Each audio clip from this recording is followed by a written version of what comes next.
Okay ဒီမှာဆိုလို့ရှိရင်ကျွန်တော်တို့ float level rallyဆိုတာကဘာလဲပေါ့နည်းကြောင်သွားလိမ့်မယ်ဒီလိုနားလည်အောင်ပြောရရင်ကျွန်တော်တို့ water level control ပေါ့ water ရေ level control လုပ်တဲ့အခါမှာအများသိတဲ့ဟာပေါ့ကျွန်တော်တို့အိမ်သုံးနေမှာဆိုရင်ဘယ်လိုလုပ်လဲဆိုတော့ဒီအပေါ်ကကျွန်တော် rooftop မှာတင်ထားတဲ့ဒီ water tank တွေကိုအောက်ကပတ်နေမောင်းတင်တဲ့အခါမှာဒီ water pump ပေါ်လေပဲပေါ့ကျွန်တော်တို့ပြည့်ဖို့လိုအပ်တဲ့ရေရှမ်းမကြအောင်ပေါ့လို့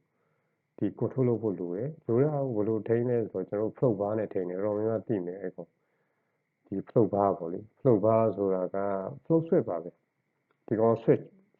limit switch လို့ပဲဒီဘယ်လိုပြောမလဲဒီဘောလုံးလေးကိုရေပေါ်မှာဖောက်လို့ပို့နေပြီးတော့ဘယ်လိုရေ level ကျသွားပြီဆိုရင်ဒါသူ့ရဲ့ contact လေးကထိမယ်ထိပြီးတော့ပတ်မောင်းမယ်ပေါ့လေရေ level တက်လာပြီဆိုရင်သူ့ရဲ့ contact ကကွာသွားမယ်ပြန်ရက်သွားမယ်ပေါ့ဒီမှာလည်းအဲ့သဘောပဲဒါပေမဲ့သူက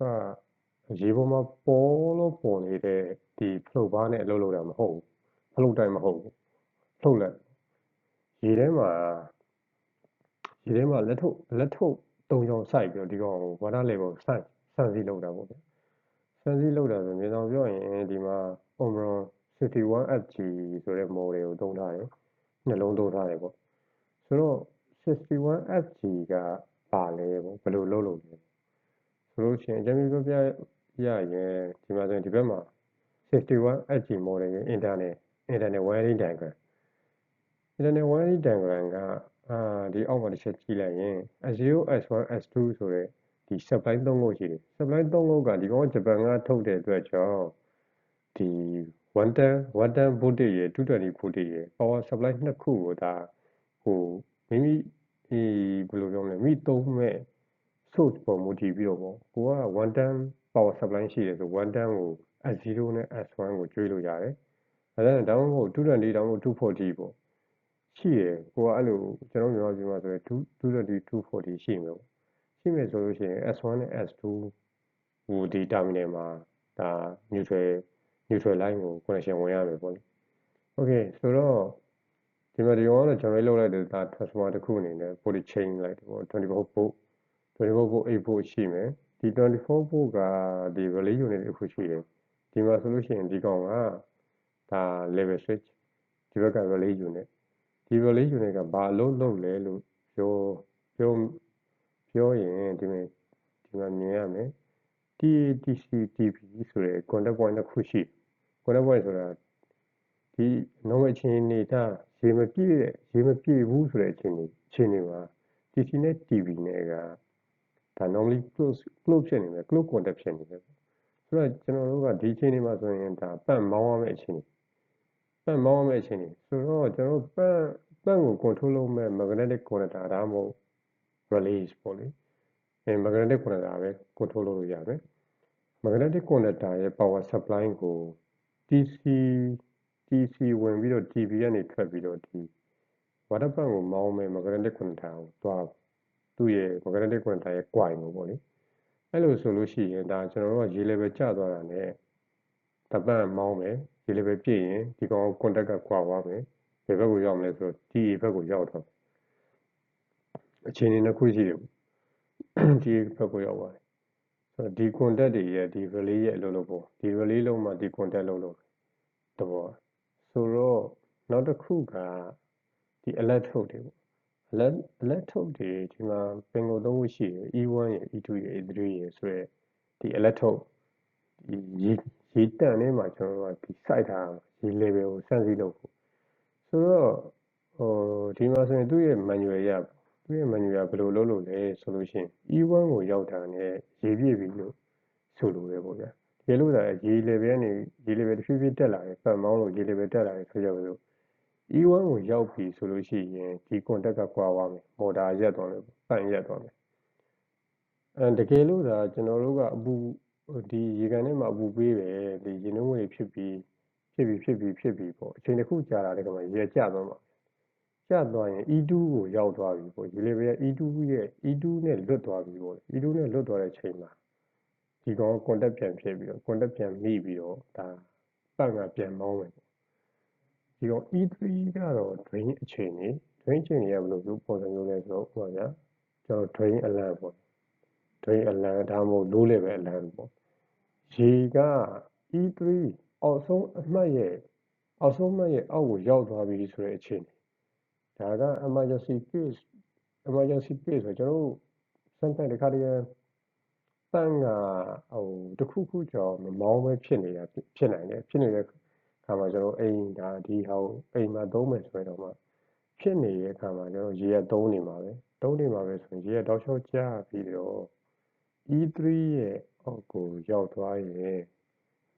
E3 ရဲ့အောက်ကိုရောက်သွားရင်ဒါအလန်းတက်မယ်ပေါ့ဗျာအလန်းတက်မယ်ဆိုတော့ဥပမာကျွန်တော်အလန်းပဲတစ်ခုခု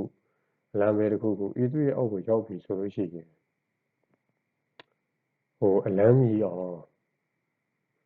အလန်းမီအောင်အလန်း system ထည့်ထားလို့ရတယ်low level အလန်းပြဖို့တကယ်လို့ရ low level အလန်းပြဖို့ကျွန်တော်တို့ကထည့်ထားလို့ရတယ်ပေါ့သုံးလို့ရတယ်အဲ့ဒါဆိုရင်ကျွန်တော်တို့ကဒီမှာဆိုလဲဒီ relay နှစ်ခုကိုသုံးထားတယ် relay နှစ်ခုသုံးရင်းကဆွမ်းနာလို့ကျွန်တော်တို့ကရေဖြည့်တဲ့ E2 ရေ level E2 ရောက်သွားပြီဆိုရင်ရေကျတယ်ရေကျပြီဆိုရင်ဒီကွန်တက်ကကတ်မယ်မော်တာရေမောင်းမယ် E1 level ရောက်ရင်ရပ်မယ်ဆိုတော့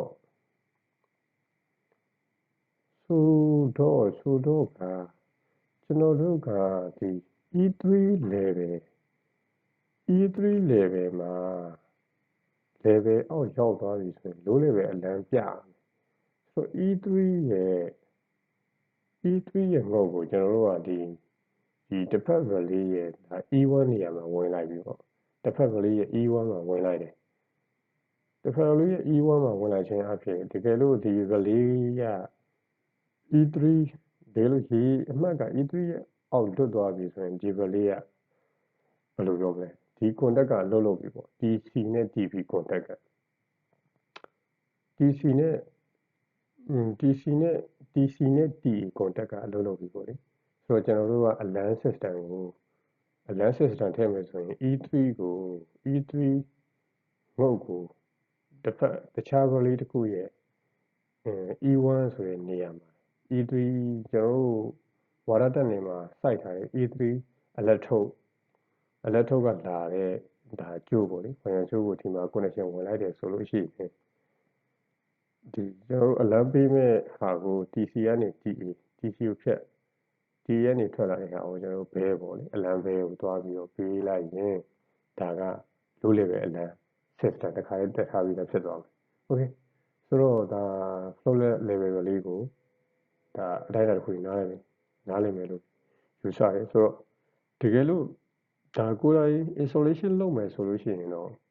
ဒါသူ့ရဲ့ Omron 61FG ပေါ့ဒါ 61FG ပဲဖြစ်ဖြစ်ဒါ Omron ရဲ့ flow level လေးအမျိုးအစားတွေအများကြီးရှိသူ့ရဲ့သက်ဆိုင်ရာ manual စာအုပ်ကိုဖတ်ပြီးတော့တခြားလုပ်တယ်ဒါကတော့ knowledge အနေနဲ့ပြောပြရဖြစ် okay ဆိုတော့ဒီမှာဆိုရင် relay ရဲ့ level 30 electrode connection ဆိုတော့ကျွန်တော်တို့က electrode 3ခုရှိတယ် E1 E2 E3 ဒါ water tank ထဲမှာ E1 E2 E3 ကိုစိုက်ထားတယ်ပေါ့ဒါသူ့ရဲ့ connection တိုင်းပဲဝင်ရမယ်ဒါ TC TB ဒီ connection ကလည်းခုနကစောကပြောခဲ့သလိုပဲကျွန်တော်တို့က TC နဲ့ TB ကဒါ water pump run condition ပေါ့ run condition က E2 level ရောက်သွားပြီဆိုရင်ဒီမှာ stop E1 ဆိုရင်မော်တာရပ်မယ် E2 level ရောက်သွားရင်မော်တာစမောင်းမယ်ပေါ့အဲ့ဒီအခြေအနေကိုဒါ relay contact နဲ့အလုပ်လုပ်တာဖြစ်တယ်ဆိုရေပြည့်သွား E1 ရောက်သွားပြီဆိုရင်ဒီ contact ကကွာသွားမယ် E2 ရောက်သွားပြီဆိုရင်ဒီ contact ကပြန်ကတ်သွားမယ်သဘောဒီလိုရှင်းနေပါပဲokay ဆိုတော့ visual to ground command နဲ့ဒါ E3 ကဒီမှာ8 volt ထွက်တဲ့အတွက် E3 electrode က E3 electrode connection ကိုကျွန်တော်တို့က body ground ချထားဖို့လိုတယ်ဆိုတာ emergency case ပေါ့တကယ်လို့ဒီထဲကပေါ့ဒီ inverter ပေါ့ ဒီ transformer step down transformer ဒီ transformer က error တစ်ခုခုဖြစ်ခဲ့လို့ရှိရင် maybe ဒါ short circuit တစ်ခုဖြစ်နိုင်တယ်ပေါ့လေအဲ့အတွက်ကြောင့် ground ချထားဖို့လိုအပ်တယ် okay ဆိုတော့ဆွမ်းနာပြောသလို low level အလံတက်ဖို့ဆိုရင်ဒီ E3 ကိုတစ်ဖက် relay ရဲ့ E1 connection မှာဝင်လို့ရှိရင် E1 connection မှာဝင်လို့ရှိရင်ဒါ TCN နဲ့ TA ထွက်ပြီးတော့ဒါအလံဘဲကိုသွားနိုင်ရင်ကြာ low level အလံ connection တက်ဆင်ပြီးတော့ဖြစ်သွားမယ် okay